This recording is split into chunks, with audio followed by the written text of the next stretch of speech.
Hola, ¿qué tal? Buenas noches. Este, Mi nombre es Ulises Arellano y antes que nada quiero pedir una disculpa porque estoy un poco enfermo, entonces tal vez mi voz se pueda escuchar un poco, no sé, mormada. A lo mejor me escucho mal, no sé, la verdad, no sé. Cosas de la vida. Este, esta semana veremos el tema de la necesidad de administrar. Es un tema más que nada histórico. Este, el nombre de la sesión es Orígenes históricos de la administración, entonces nos vamos a estar centrando más que nada en las la necesidad de administrar de los tiempos antiguos, lo que fueron los movimientos de las revoluciones, diferentes revoluciones industriales, y por último lo que se ha convertido en la plusvalía de los trabajadores a partir de estas épocas. Ok, entonces sin nada más que decir, como introducción, empezamos con las primeras diapositivas. Bueno, antes que nada, dejen poner esta. Aquí tenemos el tema, orígenes históricos de la administración. Mi nombre es Arellano Vargas, Christopher Ulises. Y iniciamos. Ok. ¿Por qué nació la administración? ¿Qué necesidades puede tener, pudo haber tenido la sociedad para crear algo como la administración? Pues fácil y sencillo, si no administraban se terminaban muriendo. Así de fácil. Si una civilización pequeña o grande no sabía administrarse, desaparecía. Le pasó a muchas civilizaciones. Algunas conquistadas, otras desaparecidas y otras muertas. En los tiempos antiguos, por ejemplo, la principal fuente de administración la principal cosa que se tenía que administrar era el territorio. Teniendo tu territorio como sociedad, como pequeña aldea o como gran aldea, si administrabas bien tu territorio podrías utilizar los recursos que te daba la tierra, el recurso que te daba tu posición, tal vez como un lugar estratégico o como un lugar apartado de ciertas zonas peligrosas o en zonas más seguras o territorio. Y aparte te daba la oportunidad de administrar un espacio que el líder en este caso podría manejar. Por ejemplo, imaginemos una aldea antigua, ¿no? No había cosas como la electricidad, no había cosas como los materiales que conocemos hoy en día, las herramientas para trabajarlos. Estamos en una aldea antes de Cristo y tenemos que sobrevivir, ¿no? Porque es la principal idea.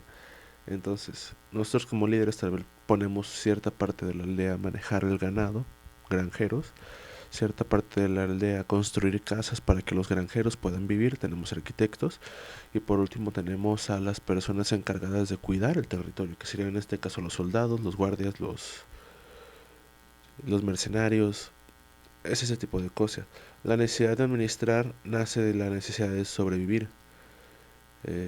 No tanto como hoy en día. Hoy en día tenemos la necesidad de administrar más que nada para llenar nuestra vida de ciertos lujos y necesidades. Imaginemos que en aquel entonces no existía una necesidad más grande que la de sobrevivir, así de fácil. Ok, continuamos. Como ya les mencionaba, las revoluciones industriales marcan tiempos históricos específicos en los que cómo se trabajaban las formas de producción. Por ejemplo, la primera revolución industrial trató acerca de las máquinas a vapor, las máquinas a presión, y empezaron este tipo de trabajos que todavía no eran considerados tal como un trabajo de producción grande como las fábricas, pero sí se empezaba a ver un poco de trabajo más mecánico. Primera revolución industrial, manejo del vapor, trenes, máquinas de producción de metales, de cobres, de maderas, este, en general cosas sencillas, máquinas a vapor sencillas para trabajos no tan complicados. La segunda revolución industrial trajo consigo las líneas de producción y a lo que podemos llamar así una líneas de producción, a una fábrica como la conocemos normalmente. La segunda revolución industrial se basó en la electricidad, el uso de ciertas máquinas más potentes que no necesitaban estar acarreando carbón de un lado al otro para hacer que una máquina funcionara o, o hacer que se moviera un tren, sino que la electricidad o los combustibles como el gas se hicieron más presentes. ¿Ok? La tercera revolución industrial basa su creación en las épocas informáticas. Si antes hablábamos de líneas de producción en fábricas para generar materiales para, no sé, grandes cantidad de materiales, por ejemplo, para la guerra, en la tercera revolución podemos ver el inicio del nacimiento de las máquinas, pero con sistemas más informáticos, las computadoras. El inicio de uso de las mentes computarizadas a la producción. Por ejemplo, podemos empezar a ver en las líneas de producción, por ejemplo, de los automóviles, estos robots que ya no dependen de un ser humano para estar moviendo piezas y estar acomodándolas dentro de un auto. ¿Okay? A esto se refiere. Informática significa a los pequeños robots o a los robots, no, pequeños o grandes, que pueden manejar el material y que ya no dependen del ser humano para empezar a realizar un trabajo. Y por último, la cuarta revolución industrial es la que basa su producción en las redes, o sea, los sistemas de red, sistemas digitales, sistemas, por ejemplo, Wi-Fi, conexiones Wi-Fi, conexiones de máquinas más grandes, más potentes, que pueden generar una mejor eficiencia, menor consumo de materiales, y el tipo de robots que son mucho más grandes y que si antes no dependían tanto del ser humano, ahora dependen mucho menos. ¿Ok? Pero ¿qué pasa, amigos? El ser humano no es un recurso material como lo son las máquinas o los robots o el material que se usa para construir cosas. El ser humano trabaja como un recurso que es el tipo de recurso que genera el recurso. Entonces tú tienes a cierto grupo de trabajadores, ese es un recurso que va a trabajar para ti y te va a generar un ingreso. Es aquí cuando nace el concepto de la plusvalía. El concepto se refiere al trabajo que está realizando el trabajador, a lo que se está generando de ganancia, el tiempo en el que se está generando y cuánto es la ganancia tanto del patrón como del trabajador. Entonces, imaginemos que nosotros trabajamos 8 horas diarias, ¿no? Un trabajo sencillo. Las primeras 4 horas de trabajo generan el ingreso de lo que se nos va a pagar ese día. ¿Okay? Las otras 4 horas son la ganancia que se lleva el patrón o que se lleva la empresa. Entonces, esas 4 horas, las primeras 4 horas son las que nos dan a nosotros, generan para nosotros, y las otras 4 son las que generan para el patrón y para la empresa. Pero ¿qué pasa? Hay diferentes tipos de empresas, diferentes tipos de trabajo, diferente tipo de modelo de tiempo. Algunas empresas te van a hacer trabajar más tiempo y vas a estar cobrando menos que en otros trabajos, perdón.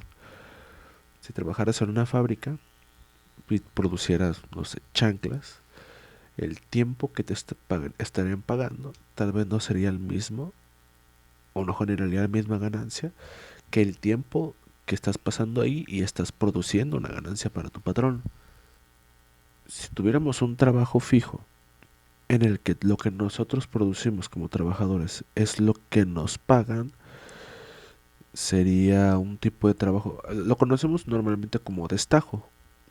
Vas a ganar lo que vas a producir, pero ese tipo de trabajos no es que sea raro, pero casi nadie goza de ellos, y aparte no es que sea un trabajo mejor pagado que otros, sino que con la idea de que con cada esfuerzo que haces empieza a ganar más, entonces empieza a generar más horas de trabajo, empieza a gastar más horas de tu vida y empiezas a gastar más de tus recursos como trabajador para ganar para ti y para ganar para el patrón. Entonces, Hay que tener en cuenta que tanto el modelo normal como el modelo de destajo existen gracias a los trabajadores, nacen los movimientos sindicalistas. Estos movimientos lo que son es un grupo de trabajadores se une, crea un líder que administra los derechos de cada trabajador en una empresa. Entonces, imaginemos que en una empresa, en una fábrica, se aprovechan mucho de los trabajadores. No les pagan los que se merecen, no les dan tiempo de descanso, cosa X, ¿no? Los trabajadores se quejan, se quejan, se quejan de uno por uno, y pues al final no termina generando ningún cambio, ¿no? Entonces, ¿qué hacen estos mismos trabajadores? Se unen en un solo grupo y crean un sindicato. Este sindicato es para proteger sus valores y sus derechos. El problema es que las empresas no ven bien a los sindicatos porque piensan que al crear un sindicato afectarían las ganancias que pueden producir. Imaginemos que un sindicato de 50 personas de repente decide hacer una huelga, ¿no? 50 personas en una fábrica es una pérdida tremenda en un solo día. Ahora, si deciden estar 2, 3 semanas en huelga, sería horrible para la empresa y también para los trabajadores, porque al final los trabajadores dependen del trabajo para generar un ingreso. ¿Ok? Y con esto es todo. Espero que le sea de su agrado la información que le acabo de exponer. Yo me despido. Como les recuerdo, soy Ulises Arellano y espero verlo la siguiente semana. Muchas gracias.